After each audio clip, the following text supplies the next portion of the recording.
All right, welcome to the Relative Vision TV podcast. I'm your boy, Marcus Hood. I'm here today with a very special guest, somebody that has their own podcast, that's killing it in the game. That's somebody that's a comedian, also has a book out.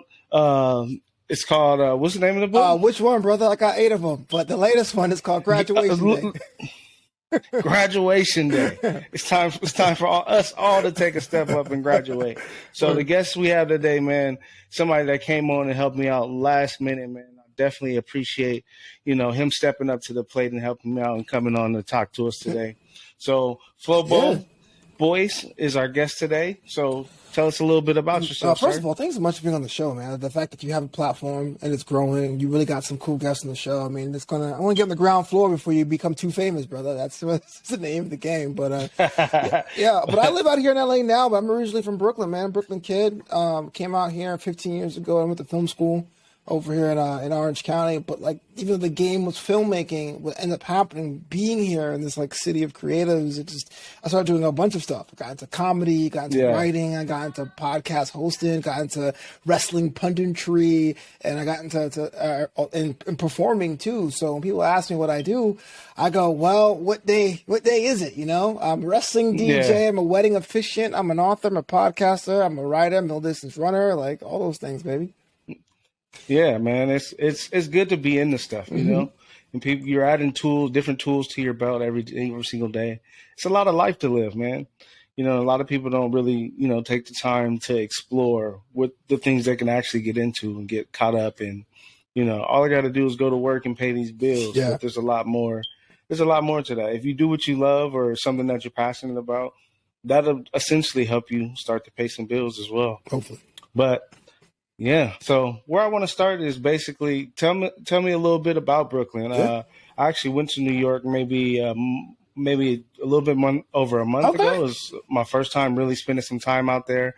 My sister, she works for CAA now. Oh, nice. So so she's out there in Brooklyn, or she works in Manhattan and lives in Queens. Okay. So my experience with New York is a great one. First of all, shout out to CAA, man. That's a good job if you can get it. But growing up it was crazy because as big as that town was, like I'm from Brooklyn, sure, and that was its own little city within a city, right? It was one of the boroughs. Yeah. It's like the old farm because my mom and dad still live in the same house I grew up in, and so when I go home, every winter time, or every other year, it's like, okay, I'm back taking out the trash. I'm doing chores. You know what I mean? It's like how it was back in the day. But it's really cool upbringing. I always feel like Brooklyn is a third parent, man. Like it teaches you about just saying how you feel. It teaches you never leave things unattended. It teaches you that it's okay to grind and have dreams, but you got to be able to pay your bills at the same time. That's a very East Coast mentality. So I respect that. Of course, let's go Mets, baby. We actually are good this year. So that's what's up. Yeah, really good. One of the 5 teams in the MLB that's good. One of the 5 teams. I'm a Dodger fan, so we're blowing everybody out the water as of right now. As of right now. But yeah, man. So what I noticed about New York is that all the culture that's in New York, man. It seems like all the culture and people are solidified in so much when they come from New York. So tell me about how your parents, took in your upbringing. How did they, introduce you to all the different cultures that were there?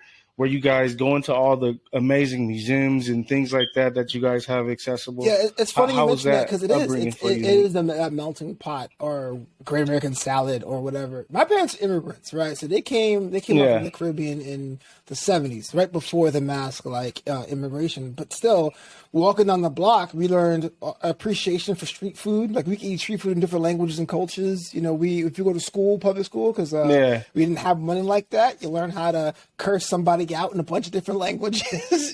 You know what I mean? And that just becomes part of the thing. And so people always ask me what I know about knishes or balut or trying to learn tango or, picking up batata from the store. And it's like, I was in if planet Earth had a city, it would be New York, and that was kind of cool. And then you don't really appreciate that because you're used to it until you leave. I went to undergrad. I went to college in Florida, North Florida, which is like basically South Georgia, and it was like, oh, everyone kind of looked the same. Everyone generally had the same culture. It was very Southern, but it wasn't like, oh, I'm from Nicaragua, or I'm from Chad, or I'm from New Zealand. It was kind of like, my mom was from this family. Yeah, and that's not too far from Savannah, it's about Georgia, an hour and a half. Yeah, you weren't So I was at rival school, actually. I went to Flagler College at the time. I rival school with SCAD, which is Savannah College Art and Design. So we would... Okay, yeah. I got a bunch of friends that went to SCAD that went to exactly. Film, those the RT kids, I came from TV, but that's what it was. We would get in the car, we'll drive between St. Augustine, Florida, and Savannah, Georgia for basketball games and all that. Mm-hmm. Okay, that's dope, man. That's some good history right there, man. So how did you end up actually getting out to LA? What was the first... what were the things leading up to actually getting you to get on that plane? I actually drove here the first time. Actually, I packed up my stuff and I drove from New York. So I graduated with a degree in television production. And I wanted to, at the time, cut news. I wanted to be like that. But then it was always dreaming me of becoming a filmmaker. And it was 2007 when I graduated. I'm showing you how old I am. 2007 when I graduated. And this is before the recession. But everyone was saying, hey, the economy is not good. You probably don't want to go into work right away. And so my mom has her degree, her master's degree in nursing. My dad never finished college. But I was like, well, let me apply to see where I can get into any kind of film schools to be a filmmaker. And Chapman University in Orange County, California accepted me. So it was kind of this thing where it was like at 21, I either had a choice of going out west and learning film and perhaps, high-fiving Oprah Winfrey or getting a job at like a local news station outside Miami in Florida. And at the time, at 21 years old, you're like, well, I'm going to go see this giant planet, giant country of mine. And so I loaded up the car, my old SUV, for a week in August in 07. And I drove out here with this and I had, when I say I had nothing, I had like one folding chair and like plastic dishes and my clothes. And I just drove out west and set up shop. And I haven't gone back since. Okay. So with that journey, what are some of the biggest hurdles that you had to get over? Making that. I made the rookie mistake thinking that, if I had a couple $100, I'd be good to go. Because again, my immigrant parents had that fantasy of, I came to this country with X amount of dollars in my pocket. It's like, I'm fine. If you're thinking about moving to any major city, if you're thinking about going to New York or LA, find out how much rent is an apartment you want and save 6 months of that. Because you're going to need that 6 months to get those connections or find work or whatever. So when I went to, this is how things got the Cascade. And if I'm rambling, please cut me off. But I got into grad school and I was like, well, I can't afford grad school and living out here. Out west, I'm going to take a job. And I worked at Target at the time at 3:00 in the morning. I would get up and I would go to my local Target and they would back up a truck and it would take all the things off the truck, take them all out the boxes, put them all on the shelves between 3 a.m. and 8 a.m. for the store opened. Then I would change my clothes because you don't want to look like you work at Target, drive to school from like 9 to 1, come home, nap from like 2 to 4, and then go back to class for 6 p.m. to 9 p.m. And it burned me out. I didn't make the connections I wanted. And even though I found a way to survive, long story short, fast forward, the time in college or grad school where the purpose of grad school is not education, because you can get that on YouTube. The purpose of grad school is to make those networks, alumni associations, and all those connections. I never did that. So when I graduated, not only that I had the challenge of being a minority in my field, there was really no one I can call and be like, okay, well, now what? Where do I go? And so the first 2 years outside of grad school, I really was looking for work, struggling. I can't go back home because if I want to go back home, even though it's New York City, my parents want to give me another chance to go out there and do what I want to do. It's like, so I was kind of lost when I graduated. And so that was something I was kind of I had to get through. The challenges. Oh yeah, that's tough. I mean, I think there's a lot of people out here that don't exactly know what they want to do. I mean, I think it helped you that you went to school for something that you were passionate about.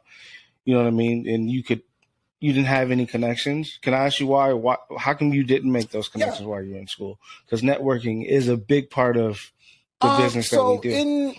In art programs, because I think I see this a little different than public policy and things like that. In art programs, it really comes down to who gives you your network to start. Because I grew up working class, and so to tell my mom I want to be a filmmaker was like, what? Go get a real job. And at my program, you can tell the 3 or 4 kids who were there because they wanted to do it for the sake of it versus the ones that were like, hey, we're from a family or an environment that we want to encourage you to do whatever you can regardless of what happens because we have the financial backing. So there was already a class issue. at my program. But on me, because I worked my first year, my cohort and I weren't close because I was never around. I was always either sleeping for work or working. Right.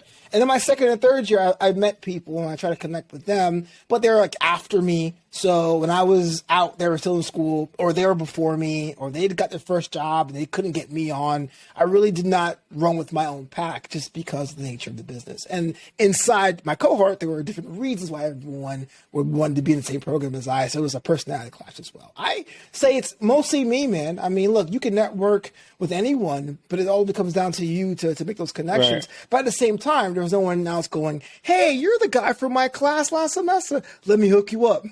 There was none of that either, you know. Mm-hmm. So what were the first couple of things that you got into once you touched down in LA? Before I grad, because I know you wanted to actually get into something else other than what your major was. Well, when I got to LA, that was a one-track mind because I felt trying to explain what I wanted to do at 21 to my family was the big. It's kind of funny looking back on it because I'm like nearly 40 now. I'm like, who cares? But at the time, it was like I really wanted my parents' blessing. Right. So I tried really hard to keep it with film, with filmmaking and film editing. But since graduating, I kind of like dabbled in writing first. That was the main thing. And then comedy came after that. And then production, content writing. And so it kind of like tried whatever I could to keep myself here in Los Angeles. Because the moment I felt myself of saying, if I went back, it'd have been over. There'll be no other chance. I'll probably be running a deli in my neighborhood if I came back. So I did whatever I could, man. Many days doing these night runs, and I lifted and Ubered and donated my body to medical research for cash. I did everything, bro, to make those ends meet. Yeah, I feel that. It's definitely a grind. So what purpose is all this you're doing? Like how purposeful is the things you're doing for the community? You know what I mean? Like, I know it means something to you personally, but how does it affect other people around us? How is what you're doing tie into, making this place a better world? So if you would have asked me this in 2020, I'd have been like, oh man, Marcus, I don't know.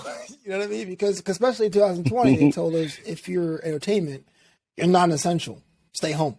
Like that, you can't go outside. Right. You're locked in. But the thing, and we could probably get to this. Basically shut down the whole industry. And I tell people about comedy, I do stand up as well. Those comedy clubs are built to pack people into small spaces. So like that makes sense. Well, what I realized being locked down is that, and to answer your question about community, is I've never felt more fulfilled creatively because being in my house, starting podcasts and getting my jokes off that way or showing people that way, to me was a way to show the next generation, or even writing the book Graduation Day. It was me showing the next generation, yes, you can do something you love and get paid for it. There is no such thing as a job to fall back on because my lawyer friends were out of work. My business major friends were out of work. That's traditional wisdom. Oh, get a business degree. You're fine. And it goes, there isn't. So you might as well do something you love because it may not pay you, but you could be broke and happy, or you can have money and be happy. But either way, if you're miserable, you're not going to enjoy the money you have. And I know money doesn't buy anything. It's not quite true. Money buys a lot. But at the same time, you want to get up going, oh, crap, I don't want to go back to work today. So that's what I learned. And hopefully other people get that too, that when you have a chance, when you have an opportunity to do something you love, even if you don't think people like you can do it, to go ahead and do it. You can still hear me, right? I know I lost the video. I don't know what happened with that, but yeah, man. Oh, there it goes. Okay, so yeah, so I mean, everything you're doing is basically you're living the the American dream. You know what I mean? you look. You know how many people I've heard that wanted to leave where they're from to come out here to be something in the entertainment industry. You know what I mean? Like you're not A-list, but you went against the grain and you did something that you thought was meaningful to you.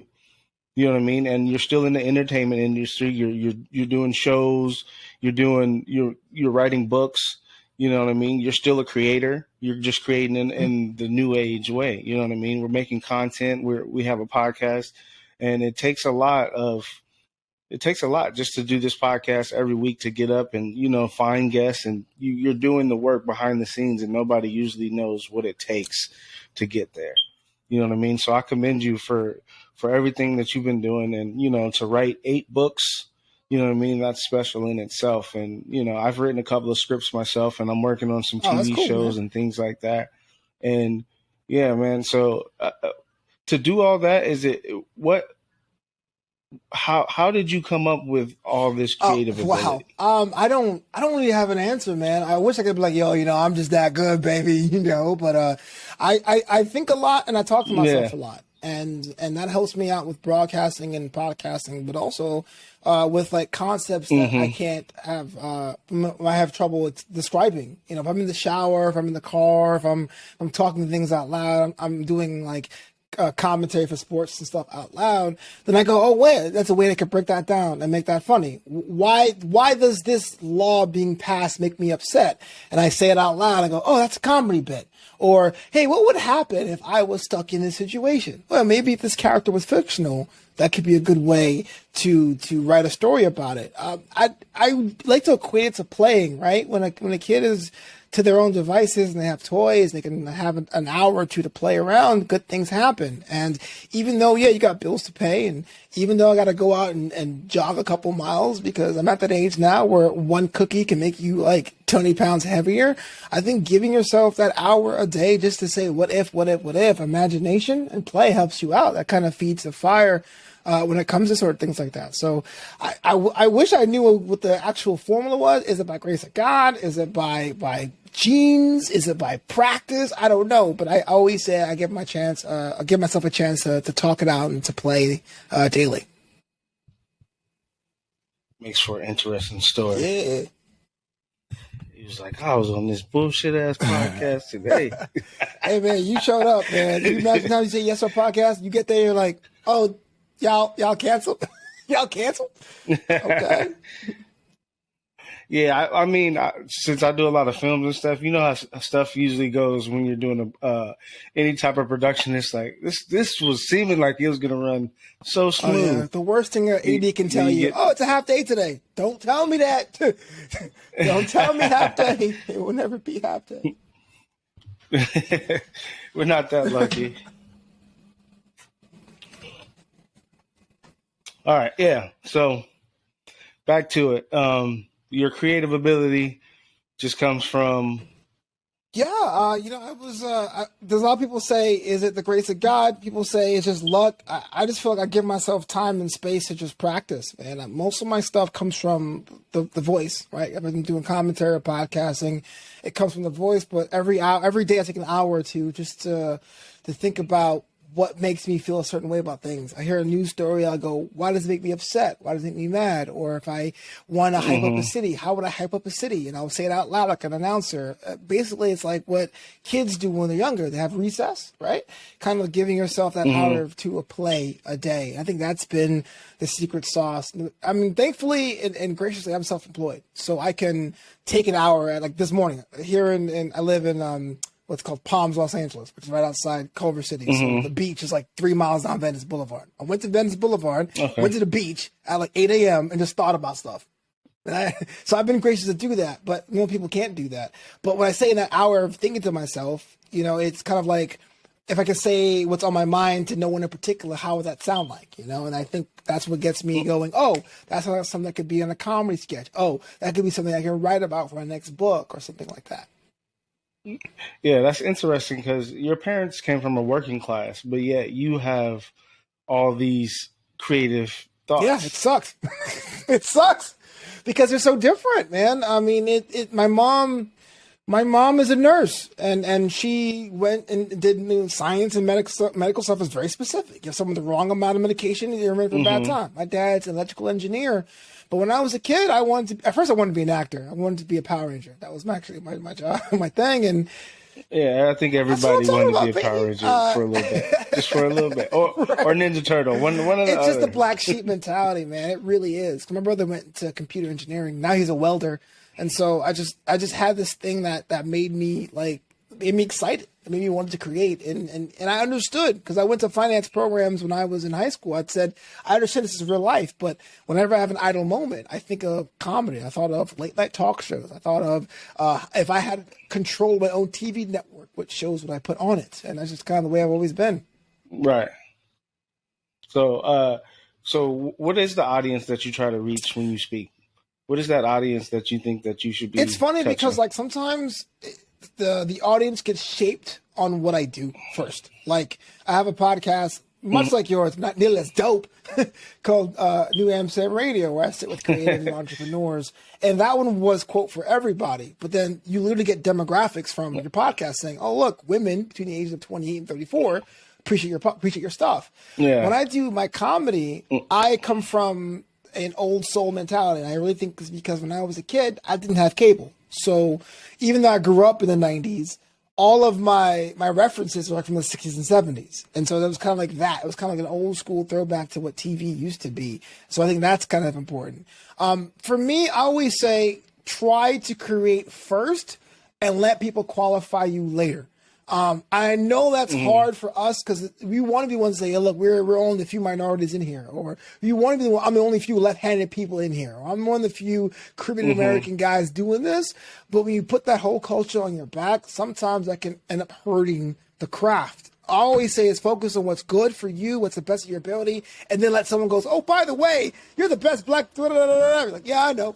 You know. Oh, by the way, you're the best red-headed person I ever met. I go, yeah, I know. You know. That's dope, man. That's dope. And I hear a lot of the things that you were coming from, having your own network, how you think in that way. And that's essentially what I'm trying to create here, is to bring especially colored creators in one space and create something dope. And you know what I mean? And have a digital footprint. You know what I mean? While we create all this content, we're here, it's going to be here forever. You know what I mean? So I want to be on the ground floor of having something, you know what I mean, as a black creator that, you know what I mean, we were here together, you know what I mean? And hopefully we see each other down the line and like, okay, oh yeah, we did that show before it was, you know what I mean, thought of anybody else seeing what the work was going towards. And hearing you speak like that is just inspiring because, you know, I didn't know much about you, but I read up and I did my homework. And just hearing you speak, it's just awesome. It's like, yeah, like God is doing something special here. He's bringing us together. You're doing it too, baby. For a unique reason. Yeah, that's what. Yeah, absolutely, man. That's what makes this line of work so cool. Bring everyone together. It's definitely a grind, man. And tell us some stuff that you got coming up, and some stuff that we should pay attention to. So not only do I do my own podcast that I own, I'm actually part of this podcast called Mac Mania, which is on the Ringer Wrestling Network, a Spotify original. New episodes drop every Tuesday. So if you're a fan of WWE inspired or influenced or associated podcasts, our show Mac Mania is every Tuesday. Draped in Gold was a podcast that I ran. It's on a hiatus now because the show we actually reviewed is on hiatus as well.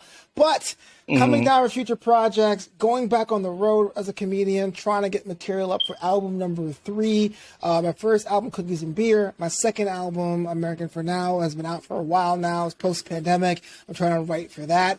Just getting my mental back into space, man. Now I'm trying to get used to going back outside again because I'm that guy who still wears masks, man. I know it's weird, but I'm getting used to what the new rules are out there. So I'm out here trying to make sure I become a fully functioning citizen once I leave my house. Okay, I feel that. So can you give us a run through what the process is of creating an album like that? Yeah, so there is the creative side first, right? Coming down with a structure. Everyone has their own attempt to it, but me personally, I like to think of it as a clock on a wall. And I try to say every 15 minutes, you have to have like an anchor bit or anchor material, like the ones that make people go, oh yeah, you're the guy who did this joke or whatever, like to have the real strong ones. Right. And then in between those, you have your tags, your other bits, your audience interactions. And so it's always a fluid thing. It's like when you're performing comedy, it is like a boxing match. You can throw haymakers all the time, but then you wear out your audience. Yeah. Or you can jab all they want, but then your audience goes, yeah, I mean, he was all right, but he didn't really like go in. You know what I mean? It really comes a mix of like your jabs, your haymakers, your, oh, you didn't think about that, did you, kind of a thing. And so that's where you take about a year, or for me, it takes about a year to write, but another year to perform and whittle down. And the hard part for me is finding the right venue and then the right team to actually record you now. Nowadays with comedy, you basically have to self-produce, create, and then shop.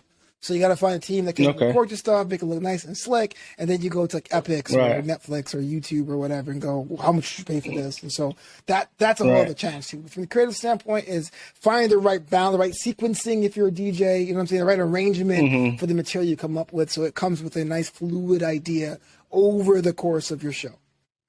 Yeah, I got you. And you're making what, a 30-minute, 45-minute, hour show? I'm gunning for an hour. I haven't yet to do it. My first album was 30 minutes. The second one was 45. Trying to do the hour. I feel like the hour is like the double album, right? When it comes to like, you have to do it. But you know, at the same, you want that Biggie classic. That's what I'm saying. But at the same time, I mean, one of the greatest albums of all time, Richard Pryor, that nigga was crazy. It's like 26 minutes. It comes in and gets out. Yeah. Like, bah. You know what I mean? So yeah, I'm not gonna do an hour just to have an hour. But if I have enough material with it's dope for a tight hour, I'll take it. Okay, so what are some of the venues you hit up to work on your material? So I live. Are you more so OC? Are you LA? Are you hit it all? This is gonna be the nuance of SoCal comedy. So in the LA core, like we're talking about the Improv, Laugh Factory, Comedy Stores, where I started. Those are very much comedy show enthusiasts. They have the highest. Even Comedy Union, they have the highest taste when it comes to actual comedy shows. They're the most savvy. Those are the ones that have comedy podcasts ready to go. It's a very different audience. They laugh at something that's different than, say, in Orange County or Burbank. So I go to Flappers sometimes to see if, or even Comedy and Magic Club to see if it would work outside of LA. Even if it's the same premise, but with different tags. And I'll give you a perfect example. When I started comedy, I had this joke about me forgetting my girlfriend at the time's anniversary, but still trying to get some love in, you know what I'm saying? And so that was the whole joke. But when I was at the Comedy Store, me forgetting the anniversary was like, okay, whatever. But if I said the joke about, me trying to holler at her when, like, you know, it's that time of the month, like, oh, I can't believe he's doing that now. It's so gross. But the flip side, at Flappers, that was way too harsh. I was like, whoa, I don't want to hear about that. What are you doing? It's Sunday. I'm going to church. You know what I mean? But if I say, oh, yeah, well, you know, I forgot her anniversary, but I'm still a bad boyfriend. I'm going to try anyway. It goes, okay, we can relate to that. And to me, that opened my eyes that you really can't be a comic and stay in one place because you have no one audience, but your job is to make other audiences like you as well. And if you are a junkie when it comes to live entertainment, I am. There's a phrase that we used to say in American entertainment called, will it play in Peoria? Like, will your material be hot in Peoria, Illinois, in the middle of the country, when people don't know things about California life? You don't know how hard Tinder is in the city with 100 people. Do you know what I'm saying? Like, Okay, yeah, man. So that's pretty dope. So I hear you talking about how difficult it is to actually go venue and get the same reaction. Did you get a chance to check out the Andrew Schultz comedy? I get his clips. His new stand-up. He get his clips. He somehow has figured out that TikTok algorithm because I cannot log on any longer to see his stuff. But I have not seen him unabridged live. I haven't seen a whole show of his in its entirety.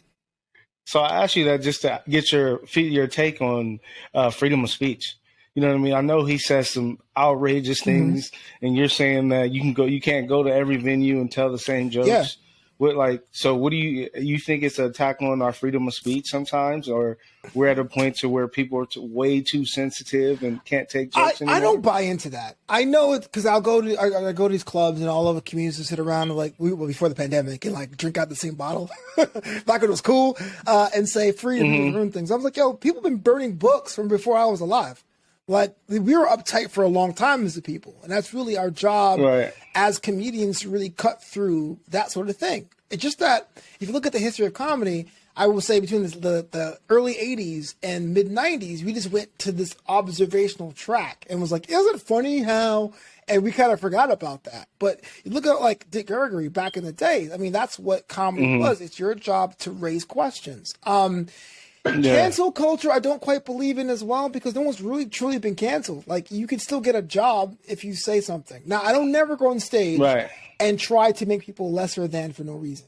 That is not my job. That's not my style of comedy. I know some people do it. But I think that where it gets to be challenging now is I'm writing my joke, right? I'm at the point of my career, the stage in this new album where I'm supposed to write anything and see what works and whittle it down. I'm writing jokes now going like, oh, wait, someone's going to find that offensive. Let me cross it out. I'm going to give you an example. I'm going to choose my words carefully because I don't want to get in trouble. But this is something that really happened to me at the group stage, at the writing stage. So when COVID-19 first dropped, right, I didn't quite understand what it was.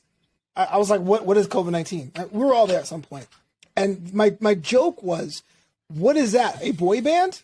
Like, like Backstreet Boys or High Five or whatever? Well, I was writing the joke, and I was like, well, who's the biggest boy band of all time at the time? Let me ask you, who's the biggest boy band of all time right now? Who's killing it right now? Yeah. No, the biggest boy band right now. Like, it's K-pop. So I wrote the joke, and I was like, oh, BTS. I was like, Flobo, bro, you can't put BTS in that tagline about COVID because you look like if you're being offensive. And I had to stop myself before I even got there. But for me, I was just being innocent. Like, I'm trying to swap out boy bands to make that joke relevant to a new generation. But if I had said that on stage, it would have been problematic. And so I think that's what a lot of comedians get like hung up on, where now we don't know what's offensive anymore. I had a joke, like most black comics, when they start doing humor, we all have a similar joke where we go, I am black, but that's kind of a thing we all have to work through. And so for me, when I was starting out, I said, yeah, I'm black, but if you drop me in Africa, I would ask, yo, where's Chipotle at? And I remember one time some guy pulled me at the side of a club at the end of the show and goes, you know what, I'm tired of you Americans making us Africans sound like we don't got these things that you have in the United States. Right, like they don't live in cities. Bro, I never said that. But like now I got to anticipate what will be offensive before it happens. And that's why comedians get mad. But to answer your question, I don't think we're any more offended than we used to be. I think we just have more social media platforms to complain on. I think it's a job for you to be funny in a way that knows your audience. You can push that audience, but you really can't willingly do it in bad faith in that way. And so as long as you're respectful, most audiences will go with you. But if you're coming out there and spewing hate back and forth, then it becomes a problem. Yeah. It's just, when you tear people down, you know what I mean? There's already enough war and hateful speech in the world already. Oh, yeah. You know what I mean? Everybody should be there just to have a good time. But I do think there's a lot of sensitivity out in the world right now. So, man, tell the people where they can find you. Oh, man, you can find me all over the planet at Flobo Boyce on Twitter, at Flopito on Instagram. My podcast, I have many, but New Amsterdam Radio, that's KNEW, Amsterdam Radio, airs Thursdays, and the Mac Mania podcast. We're talking about professional wrestling alongside the Ringer Group and Spotify. That's available on Tuesdays. And my latest book was my first memoir. It's Graduation Day. Essentially, it was advice I would have wrote to myself had I graduated. When I graduated college, I would say, hey, look, in my late 30s, here's what I learned. My early 21 version of you, read this. That's available on Amazon. It's called Graduation, Life Lessons from the Real World. Other than that, just put me into Google, because after 15 years, I can actually finally say, Google me, and things come up. That is dope. Yeah, that's what's up. That's what's up. It's widely documented, brother. Widely documented. And I give you your flowers while you're here, man. I appreciate all the hard work that you've been putting in, and I can't wait to see what you have going on coming forward.